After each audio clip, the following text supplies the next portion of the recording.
ছুটির দিন হোক বা নিরামিষ দিনে এরকমই যদি বাসন্তী পোলাও থাকে আর অন্য কিছুর প্রয়োজনও পড়বে না। প্রথমে একটা মিক্সিং বোলের মধ্যে নিতে হবে 250 গ্রামের মতন গোবিন্দভোগ চাল। গোবিন্দভোগ চালগুলোকে খুব ভালো করে জল দিয়ে ধুয়ে নিতে হবে। তারপর সমস্ত চালগুলোকে এরকম একটা ছাঁকনির মধ্যে রেখে জলটা ঝরিয়ে নিতে হবে আর 15-20 মিনিটের মতন ফ্যানের নিচে রেখে দিতে হবে। তারপর শুকনো চালগুলোকে নিতে হবে একটা মিক্সিং বোলের মধ্যে। তার মধ্যে হলুদ গুঁড়ো, গরম মশলার গুঁড়ো আর দিয়ে দিলাম কিছুটা পরিমাণ আদা বাটা, ঘি।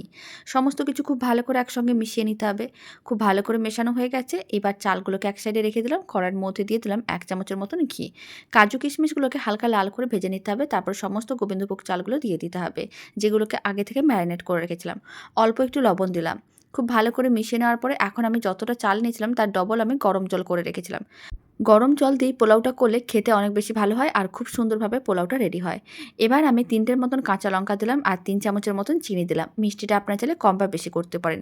খুব ভালো করে সমস্ত কিছু মিশিয়ে নিতে হবে। ঢাকনা বন্ধ করে ফ্লেমটা মিডিয়াম টু লোতে রেখে 10 মিনিট রান্না করে নিতে হবে। তাহলেই রেডি হয়ে যাবে দারুণ স্বাদের বাসন্তী পোলাও। ঠান্ডা হয়ে গেলে বাসন্তী পোলাওটা আরও অনেক বেশি ঝরঝরে হয়ে যাবে। বাসন্তী পোলাওটা এখন একটা প্লেটের মধ্যে সার্ভ করে নিলাম।